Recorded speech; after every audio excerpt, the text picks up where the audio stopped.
राजस्थान में कई तरीके से चूरमा बनाया जाता है। आज जो मैं चूरमा सिखा रही हूँ ये वो लोग भी बना सकते हैं जिनके पास मोटा आटा नहीं है, कम समय है, कम घी खाना पसंद करते हैं।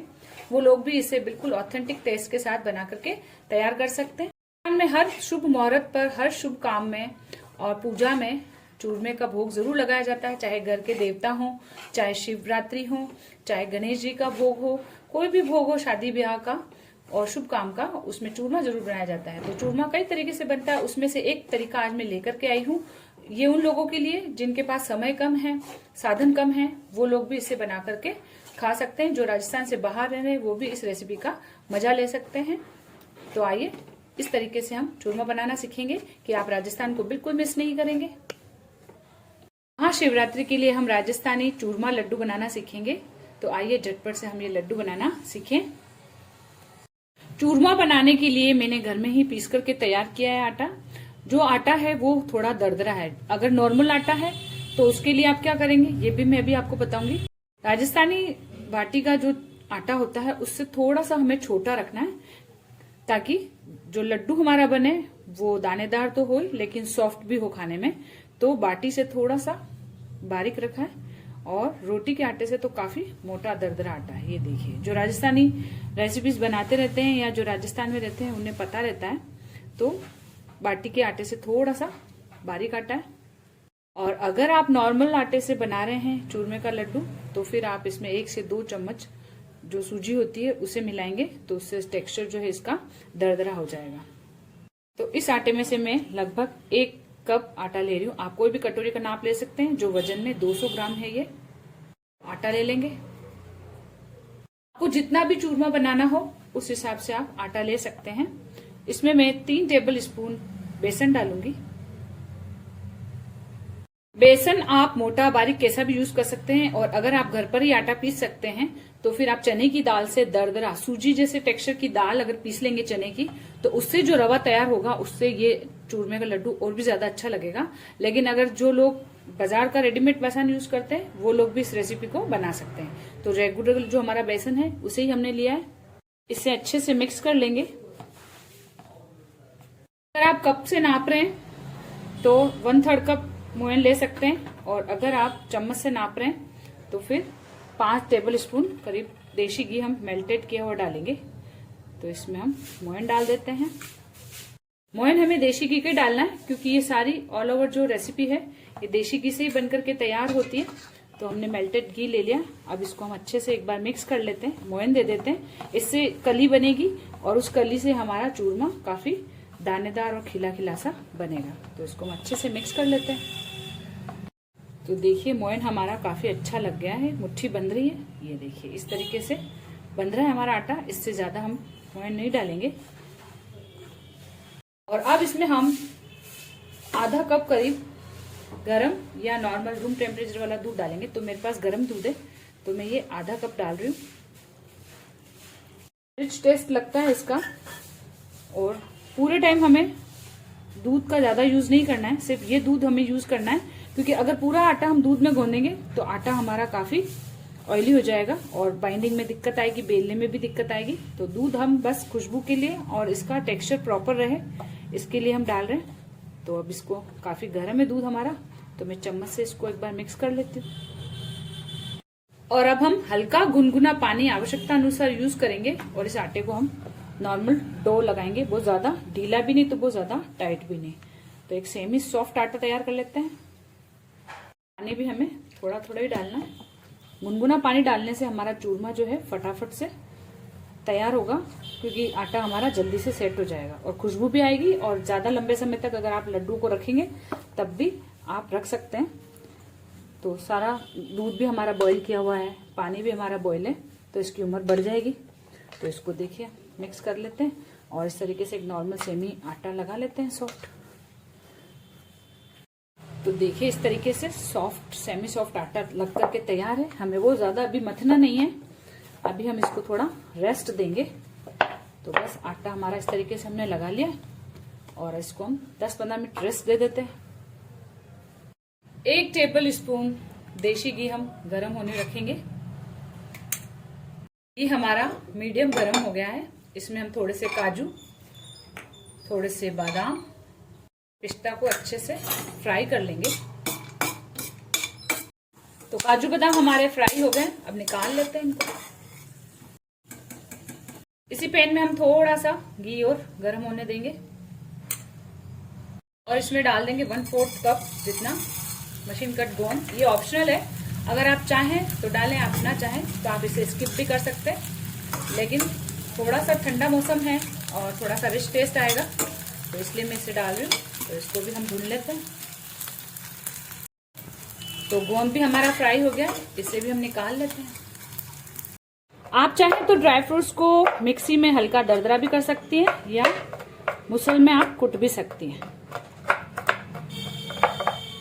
गोंद को भी हम हल्का दरदरा कर लेंगे, इसको हम इस तरीके से, ताकि लड्डुओं में टेस्ट भी आए और बाइंडिंग होने में भी दिक्कत ना आए। तो थोड़ा सा रेस्ट करने के बाद हम आटे को चेक करेंगे। आटा हमारा अच्छे से सेट हो गया है। हल्का सा हम घी लगाएंगे हाथों में और अब इसको हम रोटी बनाने जितना स्मूथ कर लेंगे, इसको मत करके। इसको हम एक चिकना बना लेते हैं डो की तरह। तो देखिए ये बढ़िया पराठे रोटी जैसा हमारा चिकना डो बन करके तैयार है। इसमें से हम छोटी छोटी रोटी की जितनी लोइयां बना लेंगे। वो ज्यादा पतली रोटी नहीं बेलेंगे, ठीक ठीक बेलेंगे। वो ज्यादा पतली बेलने से हमारा चूरमे का घर जो है कड़क हो जाएगा और वो ज्यादा मोटी सेकने से हमें टाइम ज्यादा लगेगा। तो बाटी में भी यही रखते हैं हम कि इस तरीके से बाटी बना करके जब सेकते हैं तो वो ज्यादा छोटी बाटी नहीं बनाते हैं। तो इसकी हम मीडियम साइज की लोइयां बना लेते हैं। बाकी के आटे को हम ढक करके साइड में रखेंगे। इस पर हमें कोई सूखा आटा वगैरह यूज नहीं करना है। आवश्यकता हो तो हल्का सा घी यूज कर सकते हैं और इसे हम बेलेंगे रोटी की तरह। ये देखिए मीडियम थिकनेस वाली हमने एक रोटी बेल ली है। अब इस रोटी को सेकने के लिए हमने लोहे का तवा यूज किया है। नॉन स्टिक तवा यूज करने से वो वाला टेस्ट नहीं आएगा जो ट्रेडिशनल रेसिपी में आता है, इसलिए हम लोहे का तवा यूज करेंगे। इसको हमने मीडियम गर्म ही कर लिया रोटी की तरह और इस पर हम इस रोटी को डालेंगे। अगर आपके पास लोहे का तवा नहीं तो जो रेगुलर तवा आप यूज करते हैं उस पर भी आप बना लें, लेकिन लोहे के तवे से जो है ये रेसिपी में ओरिजिनल टेस्ट बना रहता है। तो इसको हम सेकने देते हैं। अब इसे हम पलटेंगे और एक करवट हमने बिना घी के सेक ली, दूसरी करवट को भी हम हल्का सा बिना घी के सेक लेते हैं ताकि जो गेहूं का आटा है जिस तरीके से सिकना चाहिए वो सिक जाए। तो इसकी पूड़ी के रूप में बना करके भी फ्राई कर सकते हैं, लेकिन मुठिया और पूड़ी वाला टेस्ट जो है सेम आएगा। लेकिन हम कंडे वाला जो टेस्ट होता है वो हम टेस्ट लाने की कोशिश कर रहे हैं। जो बाटी बना करके हम चूरमा बनाते हैं वो वाला टेस्ट इसमें आएगा। और अब इसमें हम हल्का हल्का घी लगाएंगे, बहुत ज्यादा नहीं, जैसे पराठों से थोड़ा कम घी लगाएंगे और इसे हम पलट पलट के अच्छे से सेक लेंगे। दोनों तरफ हम अच्छे से थोड़ा थोड़ा घी लगाएंगे और फूलने देंगे और अच्छे से सेकेंगे हम मीडियम टू हाई फ्लेम पर। बेसन है, थोड़ा सा टाइम लेता है, तो इस बात का हमें ध्यान रखना है। तो इसको हम सिकने देते हैं।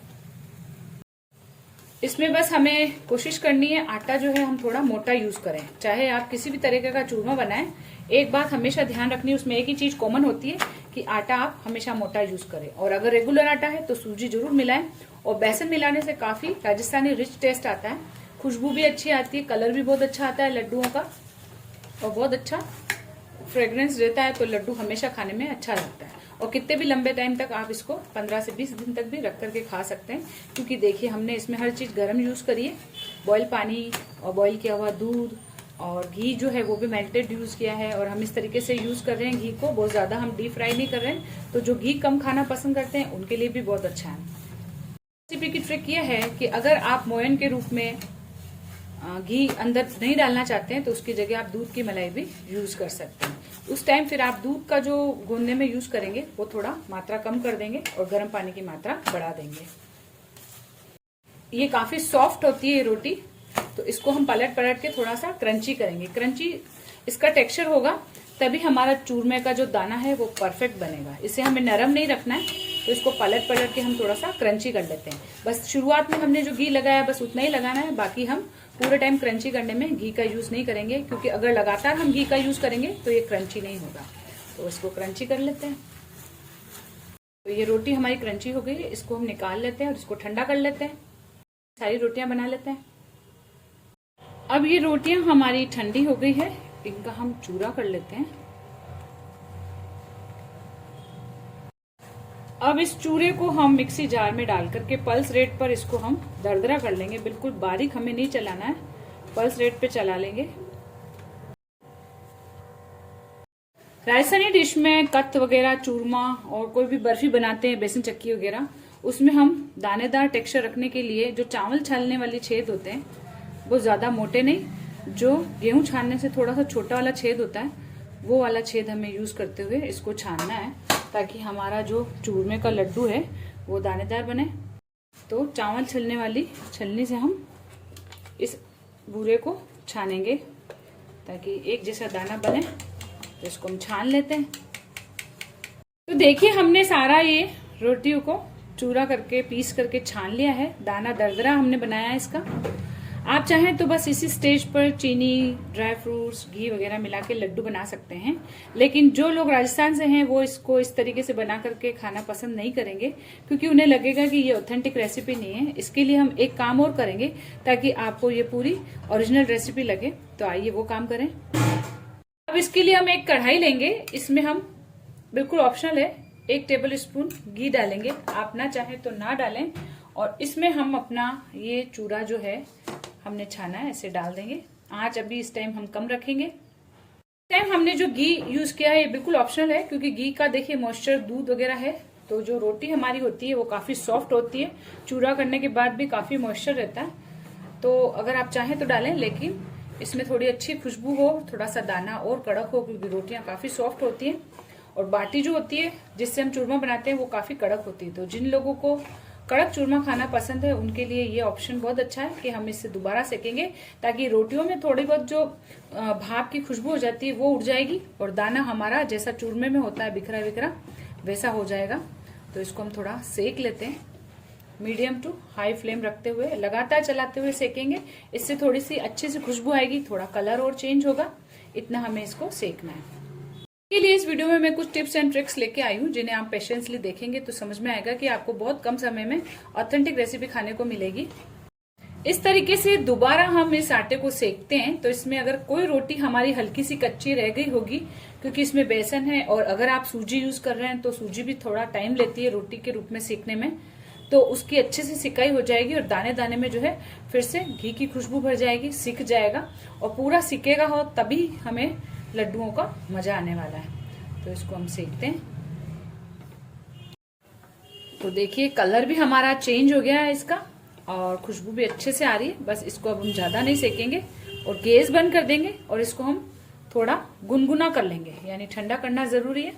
तो इसको हम परात में निकाल के हल्का गुनगुना कर लेते हैं। तो मिश्रण हमारा हल्का गुनगुना हो गया है और अब इसमें हम अपना ये गोंद डाल देंगे।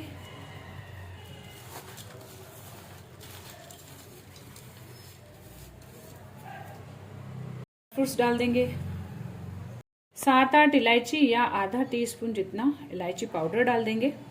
आप जितना तेज खुशबू पसंद करते हैं इलायची की उतना आप यूज कर सकते हैं। इन सबको अच्छे से मिक्स करेंगे। इसमें आप जितना मीठा खाते हैं, या तो आटा जितना लिया है उसके बराबर ही आप मीठा ले सकते हैं या आधा ले सकते हैं। तो मैं आटे के बराबर ही इससे ले रही हूँ। तो 1 कप हमने आटा लिया, तो 1 कप ही चीनी का बूरा या तगार या मिश्री पिसी हुई ले सकते हैं, या गुड़ भी ले सकते हैं। तो इसको मैं डाल देती हूँ। अगर ज्यादा खाते हैं तो 1 कप से ज्यादा भी डाल सकते हैं, और अगर मेरी तरह कम मीठा खाते हैं आप तो फिर आप थोड़ा आधा भी डाल सकते हैं, आधा कप, या अपने टेस्ट के अनुसार आप सेट कर लें। तो इस चीनी को भी, बूरे को भी हम अच्छे से मिक्स कर लेते हैं। अब देखिए सारा जो मॉइस्चर है अब बैलेंस हो गया है, जो इसमें आटे में था, घी का, दूध का बैलेंस हो गया है मॉइस्चर का। और अब इसमें हम ऊपर से अब घी ऐड करेंगे मेल्टेड। तो उससे पहले हम इसमें थोड़ा सा और राजस्थानी रिच टेस्ट देने के लिए केसर भिगो के रखी थी दूध में, गर्म दूध के अंदर भिगोई थी, इसे भी हम डाल देंगे। हम मेल्ट किया हुआ हल्का गरम घी डालेंगे, 1 से 2 चम्मच। देखिए बिल्कुल कम घी हमने यूज किया है इस रेसिपी में, ऐसा नहीं कि हमने कटोरी या कप भर भर के घी यूज किया हो। बिल्कुल कम घी में हम बहुत बढ़िया रेसिपी बना करके तैयार कर रहे हैं। और अब इसको हम हाथ से मिक्स कर लेते हैं ताकि केसर का टेस्ट भी पूरे में आ जाए और चीनी भी अच्छे से मिक्स हो जाए। और आवश्यकता अनुसार जितना मॉइस्चर चाहिए उतना हम मेल्टेड हल्का गर्म घी यूज करेंगे इसमें। तो देखिए अभी हमारा लड्डू बंद नहीं रहा, तो हम घी और डालेंगे। तो 2 चम्मच घी और डाल देते हैं इसमें।